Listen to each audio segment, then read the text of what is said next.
Hello and welcome to Twin Talk. This is Angie and I'm here with my sister Joy, and we are in Branson, Missouri, of all places. And it's actually January 1st, 2022. That sounds weird.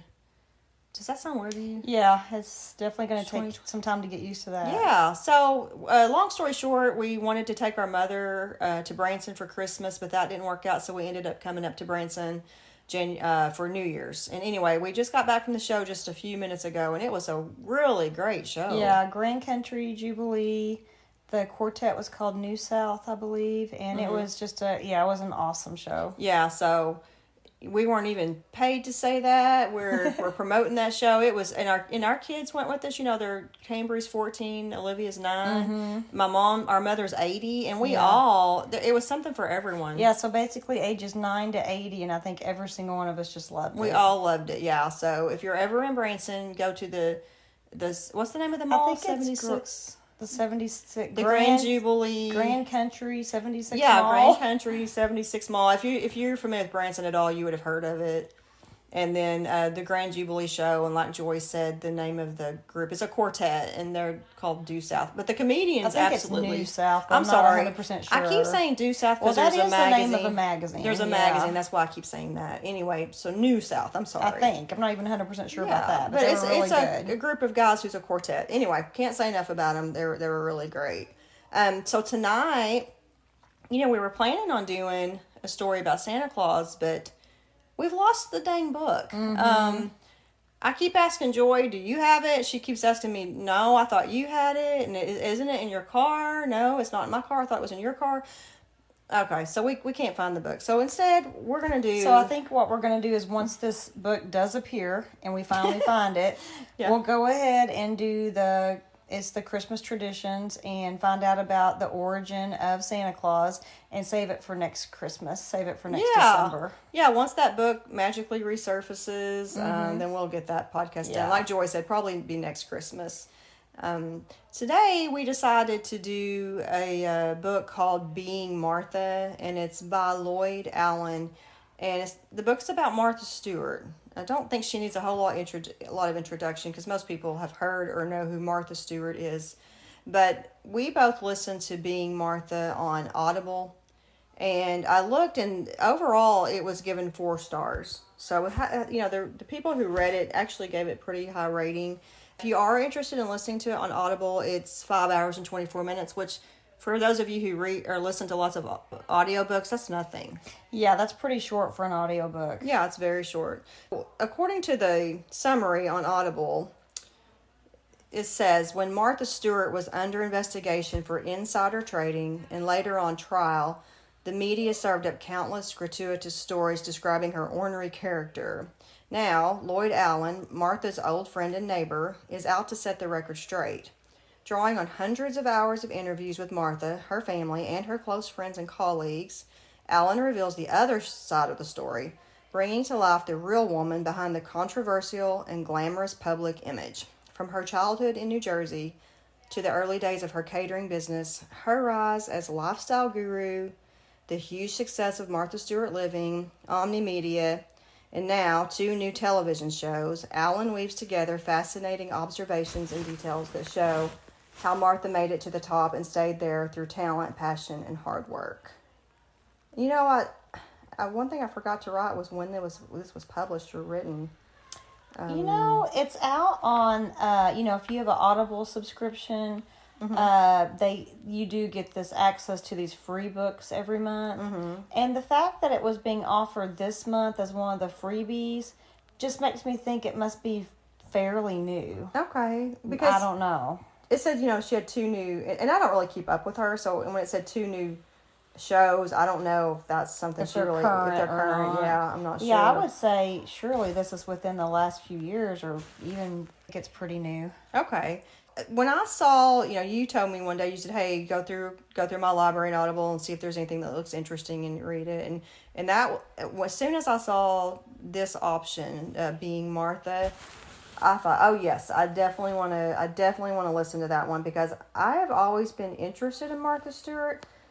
I wanted to read her story so that I could maybe getting some insight into who Yeah. the true Martha To Stewart me, is. Martha Stewart is intimidating. Yeah. Like, I've always felt intimidated by her and kind of almost like fearful of her. And it's just because of the stories you read, you know? It sounds like you agree with me. Anything I've ever read about her or any press, it's not usually in a good light. It's not usually positive. It's usually negative press. And they do address that a lot in this book. In my opinion, every time I ever watched any of her shows or anything, this is how I felt. I just felt like she was too perfect. You know, everything, it's like she had to be perfect. She's a perfectionist. She was a perfectionist. And I have a hard time dealing with perfectionists sometimes. And she also came off as condescending to me. And it was so funny because in the book they said one thing that people don't like about Martha Stewart is that she talks down to her audience. And that's the impression I always got. And I'll never forget, we were flipping through channels one night and there was a Martha Stewart show or something, and I don't even know who I was with, but it went to a commercial. I said, yeah, right now I just have this feeling she's sitting there yelling at her crew and everyone on the show because they did something wrong. That's the impression I got of her, was that on film she seemed phony to me. And on TV she seemed phony, and I just had this feeling that behind the scenes she was just this horrible person. Is that kind of your impression of her? Yes, I guess I have to agree. I feel I don't feel like she's being phony at all. I feel like she's being her true self. Okay. She comes across as a perfectionist, which we find out she is, and kind of condescending, and just has very high standards. I think she comes across as her true self on TV. Does she come off as arrogant to you? Yes, a little bit arrogant. Yeah. So do you think that's just who she is? I think that's who she is. What do you mean by phony? Like, you think she's acting nicer than she really is on camera? Yeah, Okay. I feel like even though she comes across that way on TV, I feel like she's a worse person in real life. She's even a nicer version of herself when she's on TV. Yes. Okay, gotcha. So that was, and to be fair, I thought, okay, I'm being really prejudiced because I'm judging her based on just a few snippets and small short footage of, because I've never probably watched a full show of hers, so it's not really fair for me to judge her in that way. And so I thought, okay, in all fairness, let me read this book and see what they have to say and hear both sides of the story and see if that changed my opinion. So that's the big question. After listening to this book, did your opinion of her change? Actually, yes, a little bit. What the book? Okay, here's the negative of the book to me. It seems like the whole book is trying to convince you she really can be a nice person at times. Yes, she really can be. She can't say thank you, and she is can't not say I'm sorry. I'm sorry. She can't say I'm sorry, but she really. I felt like they were constantly trying to dig for details or examples to prove to us that she really can be nice at times. Is that how you felt? Yes, I felt like the guy that wrote the book, he was an old friend of hers, you know, and knew her, you know, actually spent a lot of time with her. I agree 100%. I felt like that it was he was making this huge effort to get you to like someone that was hard to like. Yes, and digging for these examples anywhere he could. Oh, remember this time she wrote this lady a thank you note? Yeah. That was awesome. Okay, and the other thing he did that drove me crazy is he was really truthful about a lot of the things she did, like when she would yell at people, but he would say, oh, but then they just had a really big laugh about it. And like he would always say something at the very end to make to condone to justify her behavior. Yes. And then, or he would say, but of course if someone did that to you, you would be mad too, and you would yell at them. Right. You know, it was like he was constantly trying to justify her behavior. Yes. But what the book did do, and here's where it helped me understand. It didn't really change my perception of her, but it helped me understand her better. I agree. We find out about her father, who was very demanding, a perfectionist. He expected the highest standards from his kids. It made me understand that part of her. It made me understand, she's a workaholic. I respect her a lot. After reading the book, I respect her a lot more. I agree. Because they said she gets very little sleep. She's working round the clock. She built that business from the ground up. She worked her tail end off to get the business where it is today. I respect her work ethic. And one thing that the book really helped me with was understanding she wouldn't be Martha Stewart if she wasn't the perfectionist, if she didn't set the bar so high, if she didn't demand so much of her people. That's who she is. She's not a normal human being. I mean, she is super, super talented and super intelligent. And she wouldn't be Martha Stewart if she was all wishy-washy and super nice and letting people walk all over her. And he kept making a good point about when a woman's kind of mean and demanding and demands perfection, they're called the B word. Yes, but a they're a man, witch. he's just good at what he does. And that was a good point. I do feel like it's double standard, and the media's been unkind to her because she is a woman. But I do feel like this is a clear case of a double standard of how she's been treated by the media. Yes, you don't have to like someone to respect them. Yes, okay? yes. I still am not a big fan of hers, but yes. Yeah, I'm not a big fan either because she just does not seem warm and personable. Right. But on the flip side of that, we only see the professional side of her. And he mentioned many times walking in on her and her daughter and them having like, just they would be, in their shorts and tank tops and walking around town and sampling the food, and how they would just, how Martha was super relaxed and at ease and laid back, but that's a private side she doesn't want anyone to see. That's her privacy. Well, and they kept talking throughout the book. There is another side of her. Yes, but they kept mentioning over and over how she has trouble dealing with emotions. Like, yes, it's hard for her to show emotion. Yes. Like, as far as, like you were saying, the whole lovey-dovey. And, yes, and I thought he made an interesting statement about she's not really feminine. I thought that was interesting, too. And she's not really masculine. Yes. When they said she was a model, I was shocked. Now, I'm not saying I don't think she's pretty. Yeah. Models usually come across to me as very feminine. Yeah, well, in her younger days, and I would love to go back and see pictures of what she looked like. Yeah, they said she was a model, that she was beautiful. And I never think of her as beautiful. I don't think she's ugly. I think she's attractive, but I never just think of her, that's a beautiful woman. That surprised me that she was a model. And the other thing that surprised me is he said men found her incredibly attractive and sexy. And I was thinking, Martha men were Stewart, always drawn to her. But I have to admit, you know how a lot of guys like women who are real, in power, powerful, like they like women confident, and they treat them bad. I thought, okay, well, maybe men are attracted to her. So I have to say that was so interesting to me. So I do have new respect for her. When I saw her work ethic and how she hardly ever sleeps and she works and was dealing with nonstop. migraines for weeks at a time, but would work through it, would push through it. Yes. And her quest for knowledge. Yes. That is, to me, that's pretty cool. It doesn't matter what it is, if it's a type of berry or fruit, or if it has to do with nature or cooking or fashion. It's like she's insatiable. She's a sponge. She's just taking everything in. Yeah, she's like an insatiable. She's always on the quest for new knowledge, and that's cool. They say it doesn't matter what it is. She truly wants to hear what people have to say. I thought that was interesting. And the thing here's something that really surprised me. In a million years, you would have never convinced me that I had anything in common with Martha Stewart. Well, guess what? I had a lot in common with her. And one of the main things that I found that she and I have in common is she loved to go antiquing. And she would spend many weekends, he said, they would go to antique stores. And I love to go to antique stores. And she would like treasure hunt, and she loved to go to estate sales. I love to go to estate. So she was always thinking, I thought it was funny, the story where she would look through the windows and point out the stuff she wanted, and she would have her assistants or her friends or whoever in her, they'd run and grab it first of all, and other women would get mad. But it was really cool because a lot of the things he said she liked to look for and that she found were the same things I like to look for, like old linens and things like that. So I was like, wow, okay, that's pretty cool. We actually have something in common.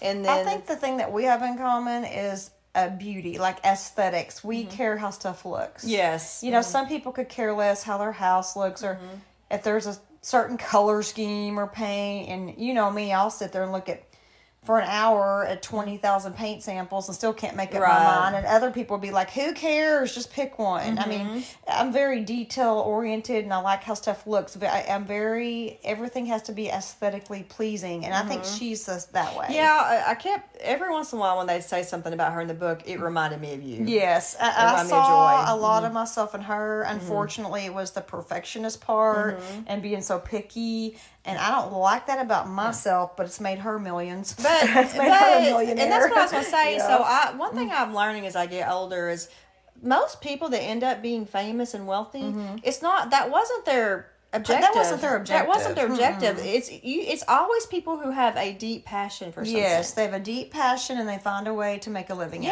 at it. and she had a deep passion, plus she had the energy to go with it. Yes. She's obviously a very high energy driven Very high person. energy, yes. And she had high energy, she was self-driven, and she had vision and determination. Yes. She was determined. She really started off just she used to cater. She had a catering business, and I thought it was so cool because she would go to these little shops and say, hey, can I sell some of my baskets? She would create these beautiful baskets that had these baked goods and different things in them. And then eventually that grew into she started hiring people to bake and cook. And then that grew and they started catering larger and larger parties. And before you know it, it's full-blown Martha Stewart. Right. And I gotta be honest with you, one of the main reasons I read the book is I wanted to hear what happened while she was about her prison life. Me I wanted too. to hear about and her the prison whole time I was stint. listening, like, are we ever going to get to the prison part? Yeah. Yeah, we And- all want to know what was prison like for her. and I gotta say, I overheard you talking to. So we have two older sisters that are here with us on this trip, and I overheard Joy and them talking, and Joy said, she was in this prison, but it sounded more like a Girl Scout camp, or they were. Sound like didn't they call them cabins? They weren't really in she jail said it cells. didn't even They had- sound like she was really weren't doing they time. in cabins? They were, it was or really cottages. low. I can't remember what they It was called low them. security, and a couple of times they let them have these contests who could make the best decorations. Yeah, for the, like the Christmas doors decorations. and they were like, oh, they might as well not have done time. But in my mind, I was thinking, oh, that's the worst punishment you could do for Martha Stewart. And they said she would just beg her family anytime she had visiting hours, please, somebody come see me. Yeah. She was so lonely and she was so bored. So for someone like her who never That sleeps, probably was a big punishment, yeah. she never slept. Like they said, she would get up at 3:00 in the morning, and that was her thing. She's what's it? She's like a neat freak. A neat freak. Yeah. She would get up at 3:00 in the morning and be scrubbing her sinks or ironing, or they said she would get up and be Like the time she went to their house and her husband had already vacuumed, and he goes, "Hey, I already vacuumed," and she She's like, started "This is what I vacuuming. do." She vacuumed again, and he goes, "I already vacuumed that." She's like, well, "This is just what I do." Yeah. It's her routine. So she has to be doing something. And they said if you go to her house, she'll put you to work. Yeah. Once again, I just can't say enough about her work ethic. Just how much she's constantly doing something, but she's very productive. Mm-hmm. So the prisons, I guess that was probably the most interesting part of the book to Yeah, me. to Was it to me- you or no? And here's another reason that I do I respect and admire her too, was how she handled her time in prison. Some people would just be woe is me and sit in their cell and get depressed and gain weight and feel sorry for themselves all day. Yeah, she actually interacted with some of the women. She interacted. She taught the other women things that she knew. She learned how to knit, like a different, I guess she had always done a certain type of knitting. I don't know. She improved some of her skills.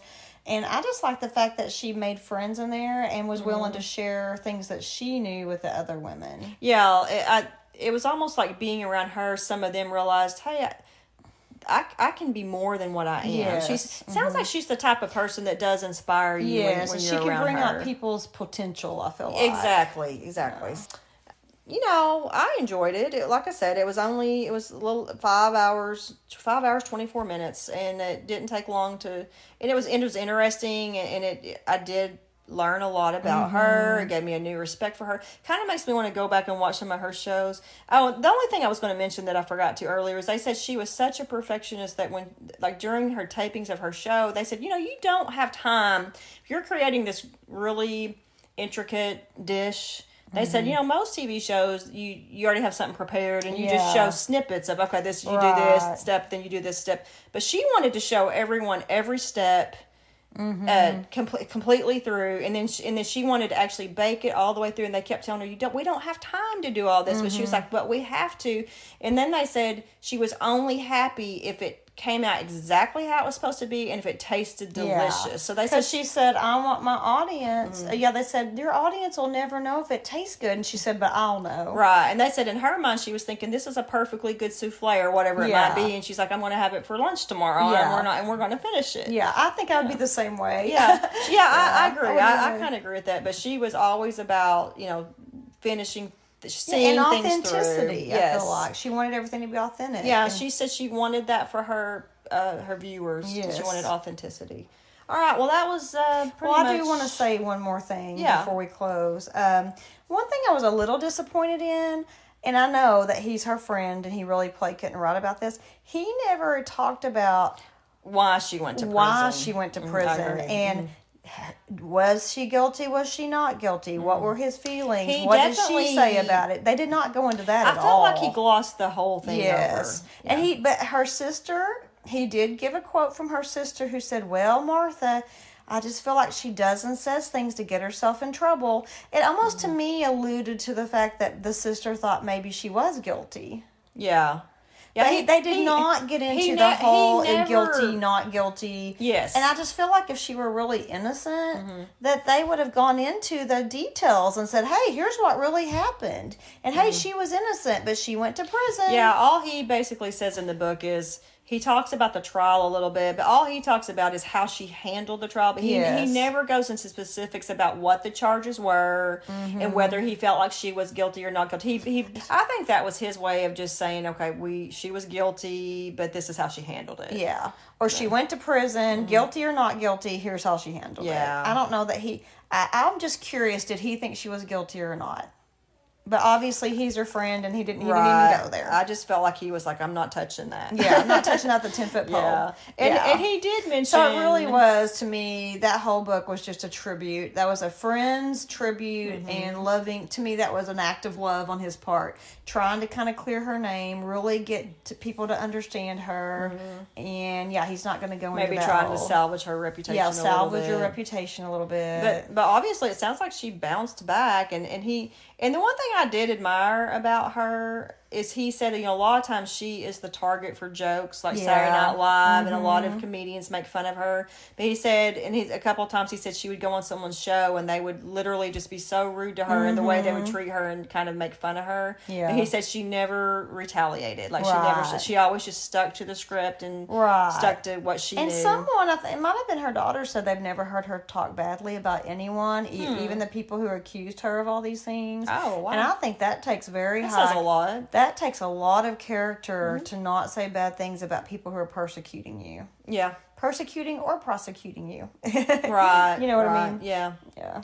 So would you recommend people read the book or no? Yeah, I would. Yeah. And I would say if you're a Martha Stewart whether fan you- or not, yeah. whether you're a fan or not, it's interesting. There was a lot of interesting things in there that I didn't know.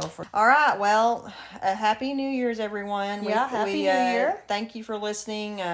Let's hope 2022 is better than 2020 and 2021. Yeah. To me, I felt like 2020 and 2021 were the same year. Yeah, Is they that just not- kind they of just kind of kind of melted together. Yes, because of Corona. because and all of that. COVID. It feels like it's just been one long eternal COVID year. Yes. But let's just hope 2022 is better. Yes. And so this year we're going to try to do 2 books a month. That's our goal. It's our plan. You never know what may happen, but that's what we intend to do. So we hope you keep listening. We thank you for listening, and we will see you next time on Twin Talk.